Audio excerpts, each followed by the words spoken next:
Bienvenidos a Conéctate Podcast, un espacio creado por el Grupo Escolar Simón Bolívar pensando en la innovación y en la educación. El día de hoy tenemos un tema maravilloso. El día de hoy tenemos un capítulo que vale la pena escuchar. Hablaremos de cómo formar a un estudiante, cómo se relaciona la imaginación con los procesos naturales de aprendizaje.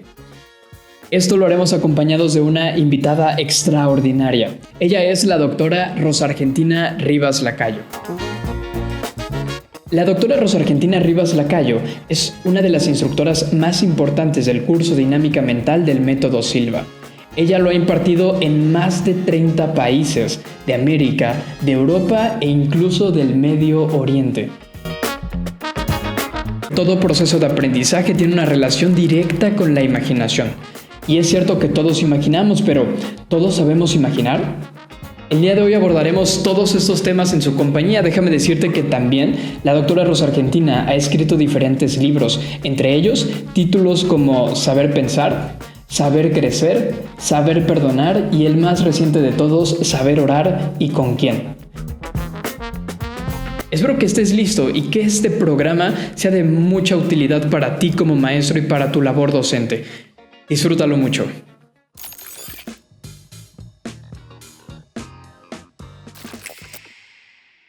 Rosa Argentina Rivas Lacayo.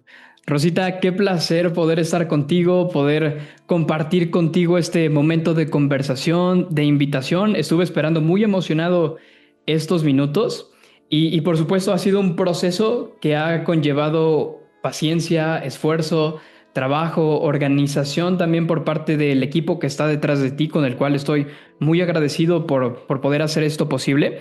Y conversar contigo es siempre una gran oportunidad. Por ello, no quiero verlo de forma egoísta ni ser envidioso. Quiero compartirlo con todas las personas que sea posible. Creo que todos merecen escuchar el valor de tus palabras y por eso no quiero que se queden en estas cuatro esquinas. Quiero compartirlo. Rosita, platícame. ¿Cómo estás? Gracias a Dios, mejor y mejor. Hoy con un poquito de gripilla ahí, pero ya pasará. Y con enorme gusto de poder reunirme contigo y poder compartir aquello que pueda ser útil para las personas. Sí, por supuesto, sin duda temas bien importantes y el día de hoy hablaremos de un tema fundamental en la formación de un estudiante. Pero antes de iniciar, Rosita, para quienes quizá no conocen quién es Rosa Argentina Rivas Lacayo, vamos a platicar un poquito. Sé de antemano que modestamente no te gusta que compartan tu currículum, pero sí me parece importante mencionar, por supuesto, que eres licenciada en Bellas Artes, pero tu carrera la has enfocado al conocimiento del desarrollo humano. Has enfocado tu carrera y tu vida a la psicología, importante, muy importante el positivismo. Te has enfocado sobre todo a el autoconocimiento y también eres una de las instructoras más importantes del curso Dinámica Mental del Método Silva. Has impartido este curso en más de 30 países. ¿Cuántos idiomas, cuántas culturas, cuántas personas conocidas, cuánta experiencia? Y creo que eso es algo que vale mucho la pena conocer. Y permíteme iniciar, Rosita, platicando que hay un discurso del fundador de una de las marcas más importantes en este momento, Steve Jobs, y en un discurso que él dio en el año 2005 en la Universidad de Stanford, él platicaba que hay algo importante que se llama conectar los puntos.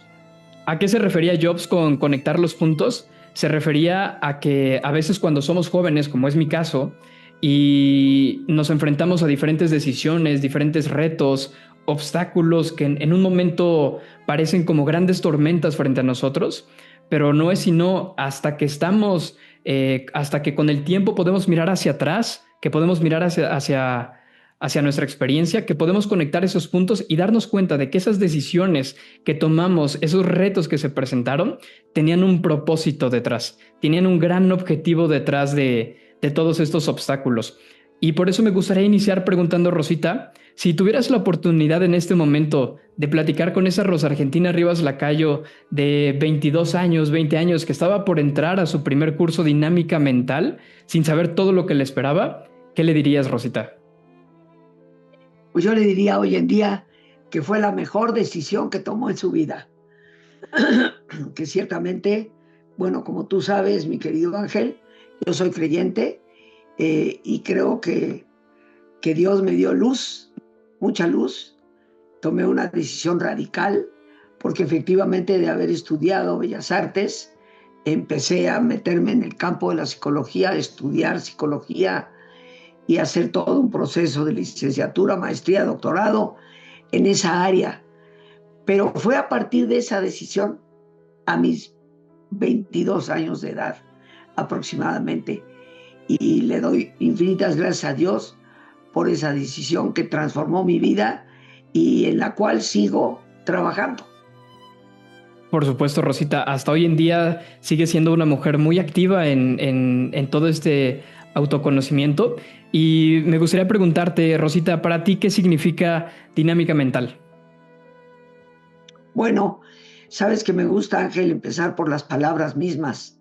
Y si tú ves el diccionario que es dinámico, la palabra dinámica se identifica con aquello que mueve, Claro. aquello que genera. Y cuando hablamos de lo mental, hablamos de la capacidad de pensar del ser humano. Entonces, para mí, dinámica mental es un medio a través del cual nosotros podemos movilizar nuestro pensamiento en las direcciones que realmente lo deseamos para alcanzar nuestras metas, nuestros objetivos. Alcanzar nuestras metas, nuestros objetivos. Mencionas conceptos tan importantes para cualquier persona que pretende alcanzar una calidad de vida. ¿Y por qué, Rosita, crees que un ser humano necesita conocer todas estas herramientas que te ofrece una metodología como esta? Bueno, yo creo que realmente de nuestra mente y cerebro es de lo que menos conocemos. Y también creo que tristemente nos educamos en toda la parte racional, analítica, de las matemáticas, las habilidades verbales, pero dejamos fuera mucho de lo que es el autoconocimiento, el manejo de las emociones, la construcción de la fortaleza en nosotros. Y creo que estarás de acuerdo, Ángel, que después de salir de la escuela, inclusive hasta de la universidad, salimos plenamente preparados con un bagaje de datos, de técnicas, de herramientas, pero seguimos siendo analfabetas por completo en el área del manejo de nuestra vida. Y así los problemas emocionales nos desbordan. Y por otra parte, el enfrentamiento a los obstáculos que por naturaleza la vida nos presenta, nos debilita. Creo que esta enseñanza de saber manejar tu mente, de saber dirigir tu pensamiento, es fundamental para la calidad de vida de una persona y debería de ser parte forzosamente curricular en las escuelas. Estoy de acuerdo contigo, Rosita, y qué bueno que mencionas el tema de las escuelas, porque a todo esto me gustaría continuar preguntándote, Rosita. Acabas de mencionar el pensamiento, acabas de mencionar nuevamente sobre la importancia de alcanzar nuestras metas, del autoconocimiento. Y en todo esto, Rosita, ¿qué importancia tiene la imaginación en todo este autoconocimiento? Pues mira, el paso número uno en el autoconocimiento es el poder hacer silencio y saber estar con nosotros mismos. Desde ahí vamos conociéndonos, qué es lo que realmente anhelo, qué es lo que realmente deseo, qué deseo yo, no porque otra gente me dijo que lo tengo que desear. Y a partir de ese irme conociendo, para que una persona pueda plantear sus metas, sus objetivos, forzosamente va a tener que usar la imaginación. La imaginación es una facultad subjetiva, como lo es la memoria. No depende de lo que pasa afuera, sino de lo que tú creas, en el sentido de lo creativo, desde dentro.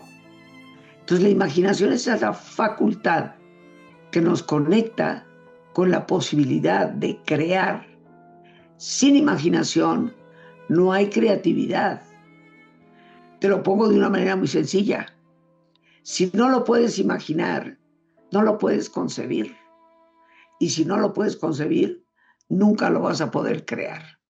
Por lo tanto, es el punto de partida de la creatividad y de igual manera de la intuición. Qué interesante, Rosita, qué valioso comentario nos acabas de hacer. Y es que la imaginación tiene un papel fundamental en todo este autoconocimiento. Y me gustaría escuchar de tus palabras, Rosita, ¿cómo podemos definir la imaginación? ¿Qué es la imaginación? Bueno, pues como te lo acabo de mencionar, la imaginación es una facultad subjetiva. Es una habilidad interior del ser humano como lo es la memoria. Y de ella dependen la creatividad y la intuición. Porque todo aquello que tú intuyes, lo intuyes a través de una imagen, a través de una sensación. Y es tu capacidad de poder descubrir qué significa lo que te da datos que te ayuden a resolver problemas. Pero es una facultad subjetiva, como te había mencionado. Qué interesante, Rosita. Y es que la imaginación juega un papel fundamental en una persona que intenta y anhela alcanzar una calidad de vida. Para empezar, como lo mencionabas, pues desde el principio, desde establecer e imaginar cuáles son nuestras metas, cuál es nuestro propósito, nuestro objetivo, hacia dónde vamos. Y en todo esto, Rosita, me gustaría que pudieras platicarnos sobre cuál es la diferencia, qué diferencia existe entre imaginar y visualizar.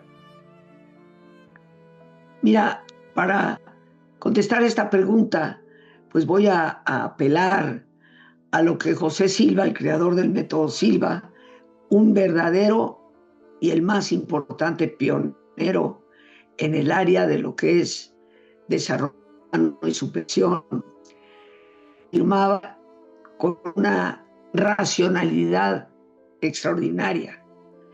La diferencia entre imaginación y visualización es que tú imaginas lo que no conoces.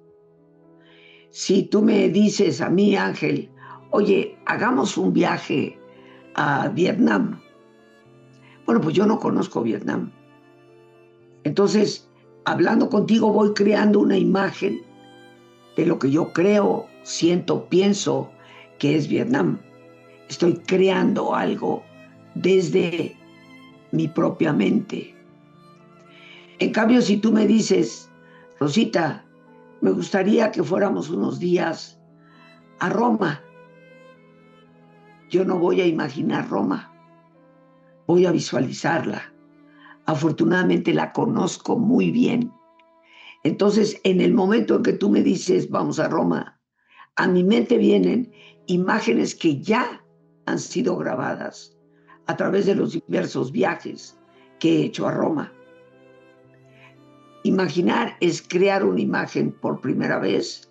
Visualizar es evocar, recordar una imagen que ya está grabada en tu mente. Excelente, muchas gracias. Precisamente por eso es que una meta, un propósito, lo podemos imaginar, porque es algo que en este momento no lo tenemos, pero sabemos que nuestro camino se dirige hacia allá. Lo podemos imaginar. Y la imaginación implica, por supuesto, no solamente el concebir las imágenes, también es posible sentir y sentirnos orgullosos de ese logro solamente imaginándolo. Mira, la imaginación generalmente la asociamos con imágenes de tipo visual, pero hay imaginación auditiva. Tú consideras que Beethoven era sordo en un momento de su vida y siendo completamente sordo, escribió la Novena Sinfonía, una de las más importantes, con el famoso coro de Himno a la Alegría, como se le ha llamado. Lo escribió estando sordo. Para poder escribir esa música, tenía que imaginar auditivamente cómo sonaba los compases, cómo sonaba el conjunto mano derecha, mano izquierda, cómo iba a sonar el violín entrando en cierta parte o el cello. Eso es imaginación auditiva. Tenemos también, por supuesto, imaginación olfativa.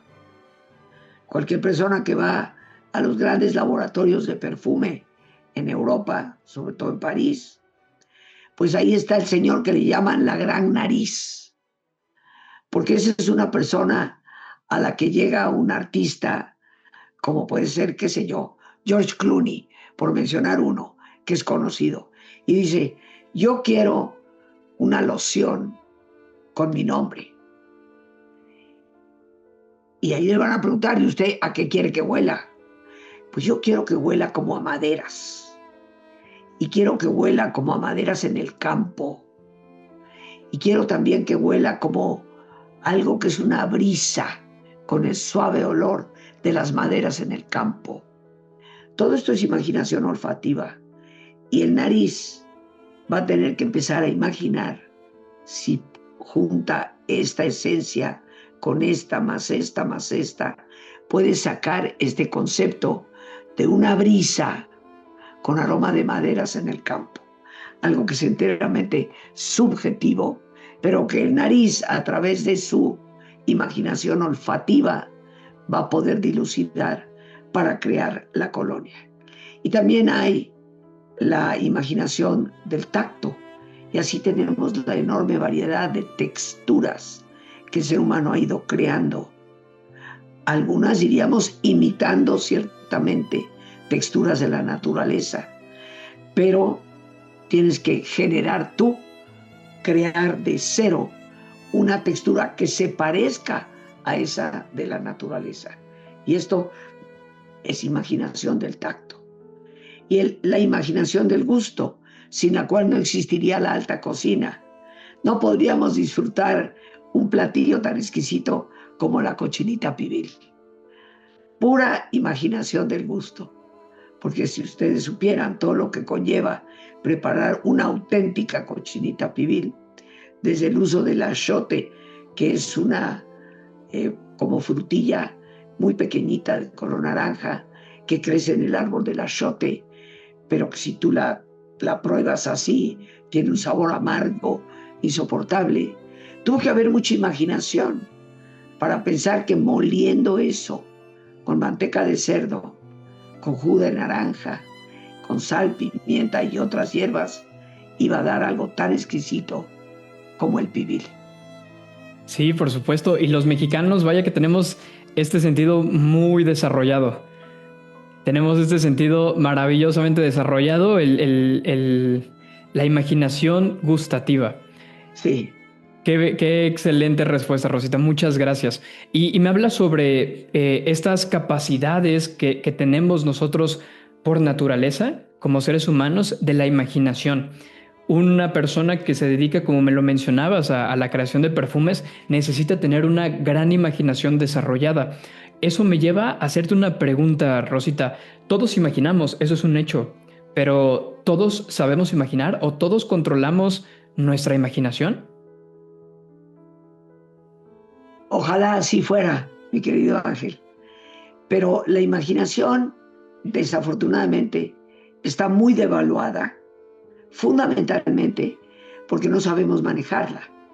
Entonces se le ha llegado a llamar la loca de la casa, porque la imaginación la asociamos con distracciones, la asociamos con el construir castillos en el aire, la asociamos con aquello que nos aleja de la realidad. Tenemos, por lo tanto, una visión a veces muy negativa o peyorativa de lo que es la imaginación. Pero esto se debe precisamente a que no sabemos manejarla.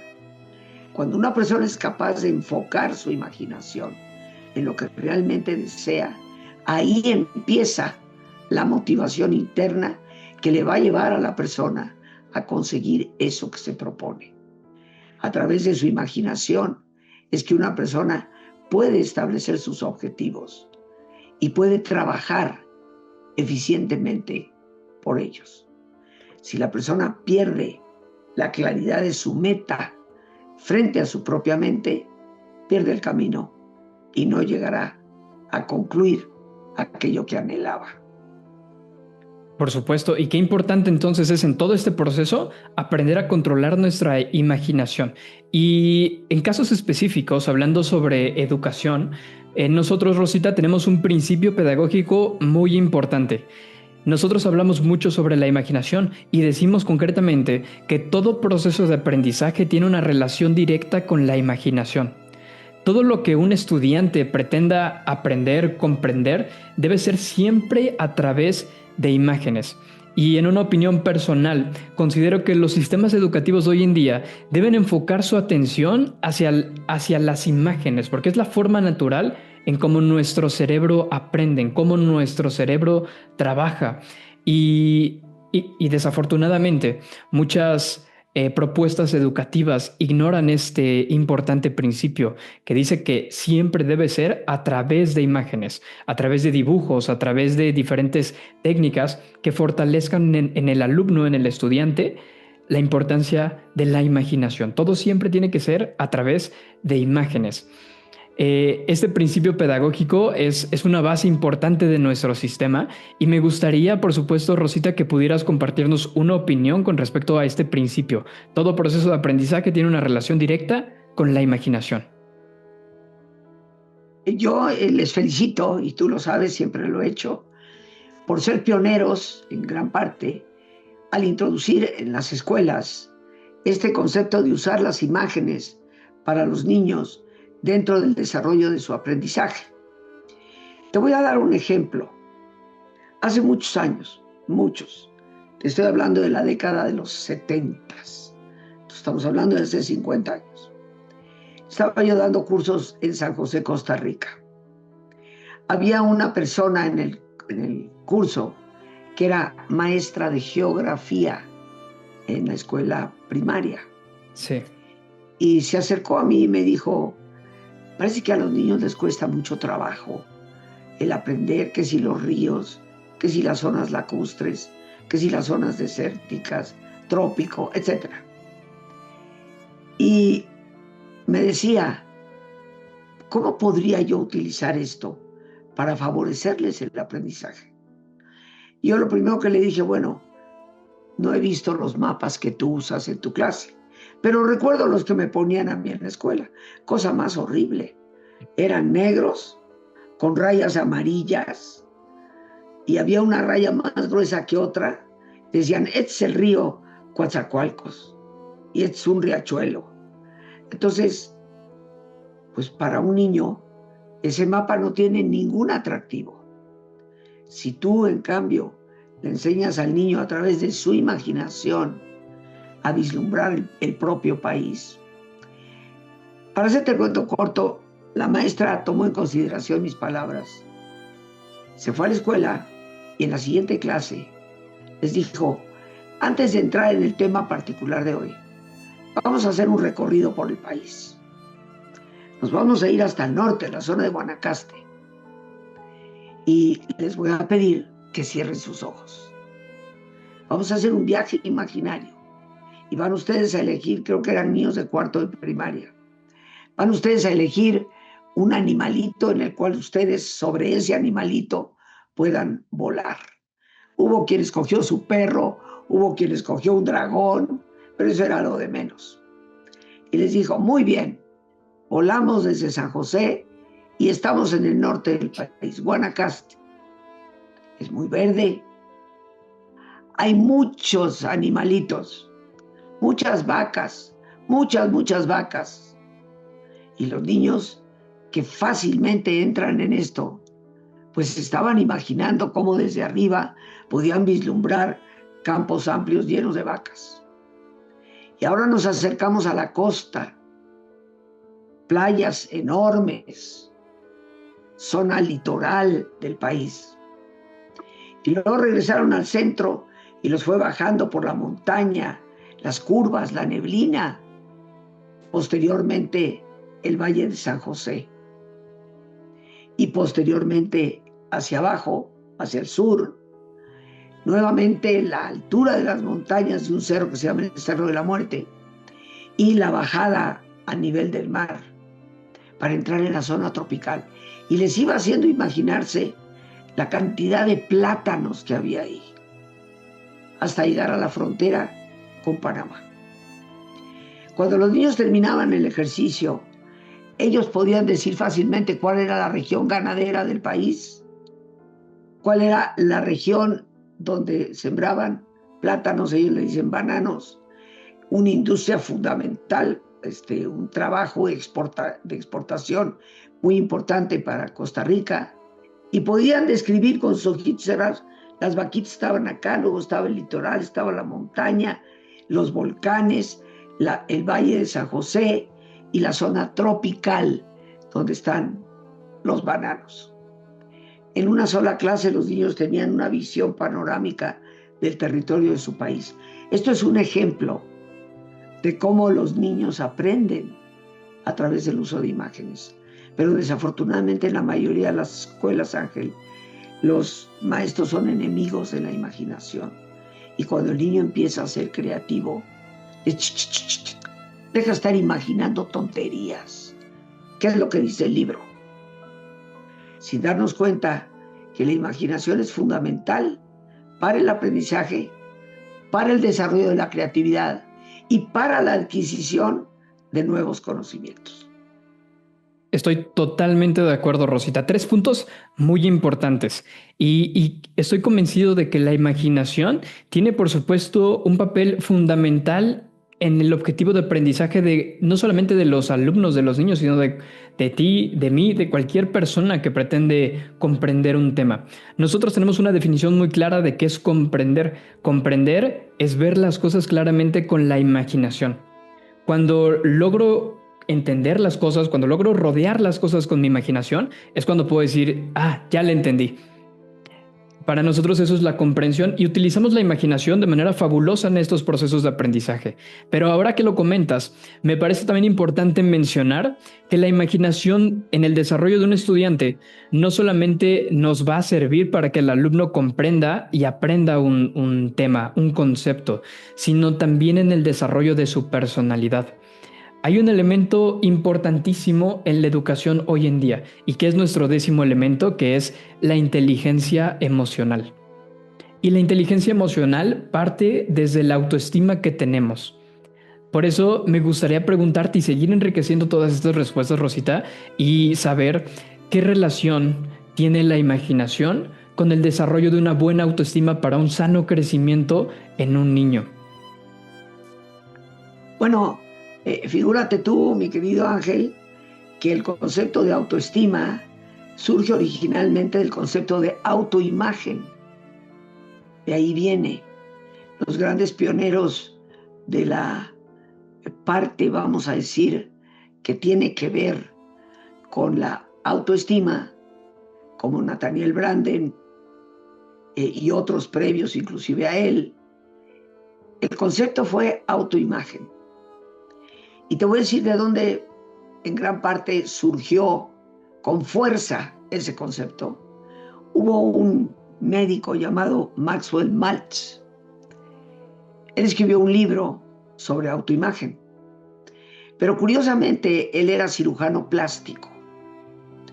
Y él escribe este libro diciendo en su introducción, escribo este libro como un medio de ayuda a tantas personas que parecen nunca reconciliarse con su propia imagen. Yo, decía él, como cirujano plástico, he operado a mujeres que ya de por sí eran perfectas, pero que en su autoimagen veían que tal vez una fosa nasal estaba un poquito más ancha que la otra, o que un párpado estaba un poquito más abajo que el otro. Y yo mismo les decía, pero eso, usted está bellísima, perfecta. Pero insistían, no, doctor, yo me siento muy mal con esto. Al principio realicé varias operaciones que profesionalmente yo sabía que no eran necesarias, pero las mujeres insistían tanto en ello que tenía finalmente que hacerlas. Y esto es lo que me ha llevado a escribir el libro, como él dice. Porque esa imagen que la persona tiene de sí misma es lo que va a determinar cómo concibe su propia realidad. Entonces la imaginación juega un papel fundamental en la autoestima. Muchas veces tu autoestima se desmorona porque tú crees que no le importas a la gente, que nadie te quiere. Pero ¿cómo concibes eso? Porque lo imaginas. Porque imaginas que esa persona no te llamó, porque no le interesa la amistad contigo. Porque concibes que esa otra persona llegó muy tarde, porque realmente no le importas. Pero todo eso está en tu imaginación. Entonces dime tú, ¿qué gran importancia puede tener la imaginación en el concepto de la autoestima? Si ni siquiera te puedes imaginar a ti mismo adecuadamente, esa es la imagen que estarás proyectando. Sí, por supuesto, estoy de acuerdo. Y qué importante es desarrollar esta capacidad de autoimagen en los niños para un sano crecimiento en los años posteriores. Y tú utilizas una frase, Rosita, que me gusta mucho y que creo que va también muy ligada con la imaginación. Muchas veces te he escuchado mencionar, dime cómo piensas y te diré cómo vives. Esta frase me parece fundamental porque habla de un proceso de que nuestra realidad pareciera como si estuviera detrás de nuestros ojos, ¿verdad? Entonces, en esta relación que existe entre pensamiento y nuestra vida cotidiana, hay una parte fundamental que es la imaginación. La imaginación, ¿cómo influye la imaginación o en qué parte entra la imaginación en este proceso de pensamiento, de actitud, de realidad y que por supuesto termina resultando en calidad de vida?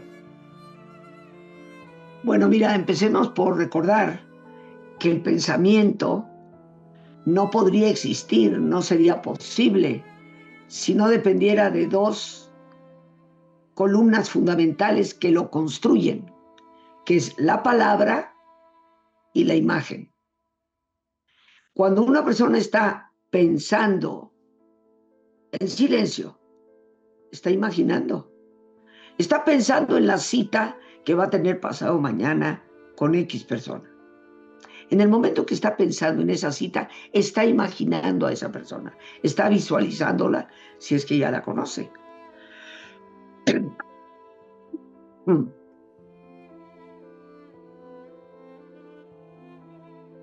Disculpa.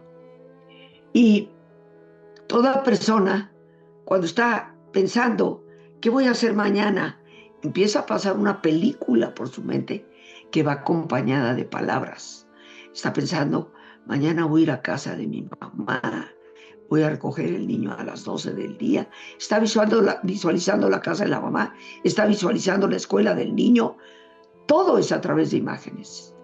Y esto es de suma importancia, porque imagen y palabra, la capacidad verbal que tiene el ser humano, que no la tiene ningún otro animalito en el mundo, es lo que ayuda a que una persona sea pensante.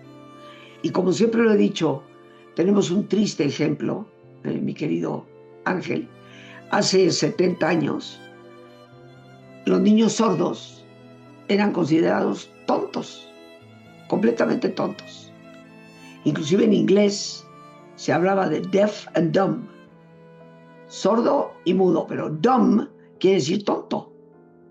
Porque en el momento en que una persona no puede hablar, no puede construir un pensamiento secuenciado, en la medida en que empieza a hablar, puede transmitir, puede aterrizar sus pensamientos. Fue el famoso caso de Helen Keller, que era ciega, sorda y muda, y que superó las terribles limitaciones cuando una maestra le enseñó a tocarse la garganta y poder percibir la vibración de los sonidos. Y le enseñó a tocar la garganta de la maestra para ir reconociendo esa vibración. Y así es como Helen Keller, siendo ciega, sorda y muda, aprendió a hablar. Y a través de aprender a hablar, fue capaz de dar conferencias. Fue capaz de ser parte fundamental del desarrollo del texto braille, que es el que usan las personas invidentes para poder leer. Si esa niña nunca hubiera podido hablar, hubiera sido, perdón lo que digo, como un animalito en un corral. Entonces, palabras e imágenes son los que construyen tu pensamiento. Hay que saber cuidarlos. Por supuesto, y finalmente el pensamiento construye tu realidad de vida. Por supuesto, porque el pensamiento es lo que va a construir tus actitudes y va a construir tus creencias. Y tus actitudes son esa predisposición interna que va a determinar, y uso la palabra determinar, va a determinar la conducta. Y por el otro lado, las creencias que surgen de tu manera de pensar son esquemas internos que determinan tu realidad. Qué importante, queridos amigos, darnos cuenta que a través de nuestro pensamiento es que desarrollamos actitudes, desarrollamos creencias. Por lo tanto, determinamos conductas y determinamos realidad. Qué interesante, Rosita. Y por supuesto, para los maestros es importante mencionar que si nuestro trabajo como docentes, como maestros, es el de formar seres humanos, y en nuestro caso muy específico, formar seres humanos entusiastas, felices y exitosos, debemos tener muy en cuenta que para que estos niños que hoy Dios nos da la oportunidad de formar puedan alcanzar una calidad de vida, debemos trabajar fuertemente con su imaginación, con su autoestima, con este proceso que mencionas sobre pensamientos, creencias, realidades, iniciando por supuesto por las imágenes y palabras con las que dialogamos dentro de nosotros mismos. Y por eso me gustaría preguntarte, Rosita, ¿qué herramientas, qué técnicas, qué actividades puede utilizar un maestro, un docente para poder fortalecer todo esto en algo tan divino y tan inocente como lo es un niño? Pues mira, una de las herramientas que puede ser muy importante y puede ser el gancho, el anzuelo a través del cual el niño se va a sentir entusiasmado con ese tipo de aprendizaje, es algo que yo conozco como las claves de la memoria y que tú también las conoces. Por Un supuesto. sistema de claves que le va a ayudar al niño a agilizar su memoria, justo a través de la asociación de imágenes. Enseñarle a los niños técnicas mnemotécnicas para poder agilizar su memoria a través de imágenes sería un punto de partida. Otro, pues como te comentaba yo de esta maestra en San José, Costa Rica, el fomentarles la capacidad de ir imaginando lo que están leyendo, de ir imaginando lo que está pasando en su entorno y de ir imaginando las cosas que tienen que aprender. Esto hará que la clase se vuelva algo mucho más efectivo para los niños y mucho más atractivo, que es parte de lo que todo maestro debe anhelar, que los niños entren a su clase con un gusto, que digan, vamos a ver qué es lo que hoy vamos a explorar. Por supuesto, qué impresionante sería que todos los salones fueran de esta forma y que los maestros, por supuesto, pudieran comprender en lo que significa esta definición, pudieran comprender qué es ser un maestro. Porque incluso me gusta mucho poner el ejemplo de el mejor maestro que ha tenido la historia de nuestro planeta, el gran maestro, ¿no? Y en muchas ocasiones los maestros pues necesitan de este tipo de herramientas, y es por eso que nos hemos emprendido en la búsqueda de compartir todo esto, Rosita. Y por supuesto me gustaría enriquecer estos grandes comentarios que nos haces mencionando que aunado a la importancia de utilizar la imaginación, por supuesto, como herramienta de aprendizaje, como pegamento para el conocimiento, es importante también, por supuesto, utilizar la imaginación para conectar a los alumnos con algo muy grande como lo puede ser un propósito de vida. Que desde pequeños ellos puedan empezar a visualizar cuál es el propósito de su vida y saber cómo generar un propósito de vida. En múltiples ocasiones has mencionado en tu programa que es un propósito de vida y que por supuesto este propósito de vida los niños desde estos pequeños años puedan empezar a imaginar, puedan empezar a sentir, puedan empezar a emocionarse por alcanzar ese propósito de vida, y que este propósito de vida sea lo que dirija las decisiones que día con día tenemos que ir tomando. Yo creo que esto es fundamental, sobre todo ante la terrible realidad en la que hoy nos encontramos, de tanto vacío existencial, el incremento en suicidios, inclusive entre los más jóvenes. Y yo creo que esto parte no solo la gran responsabilidad en papá y mamá, pero también la ayuda importantísima por parte de los maestros para fomentar en los niños una buena autoestima que debe de incluir siempre un para qué sigo adelante.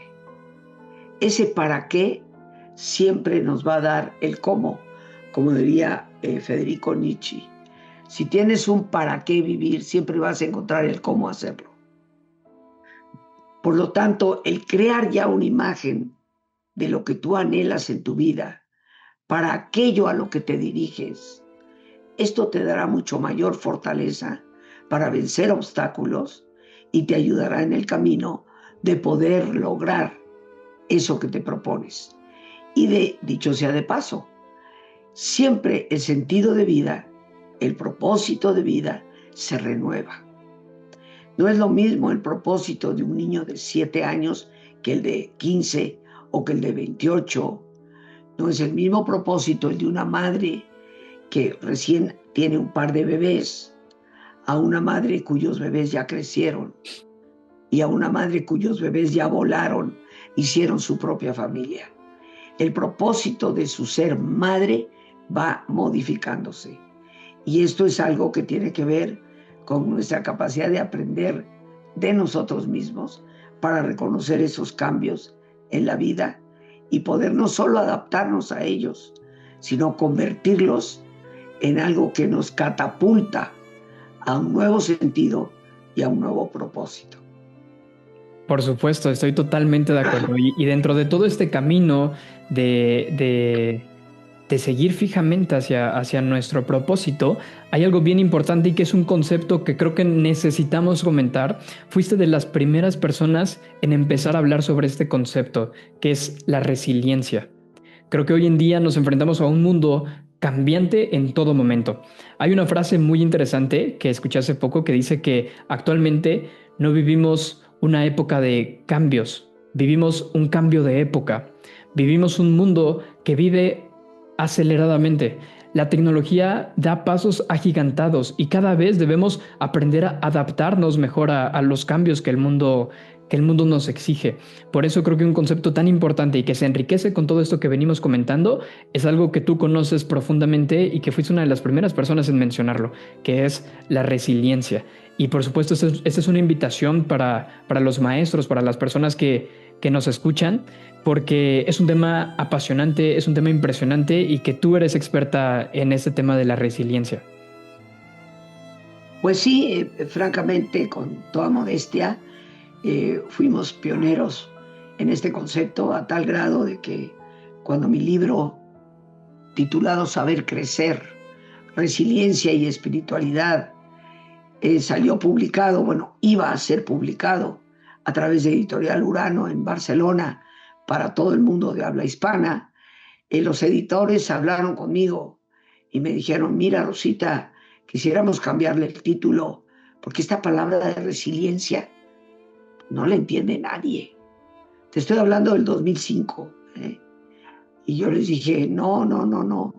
Dije, el título es ese, yo le pongo el título a mis libros, no los pone el editor. Y yo quiero que ese sea el título.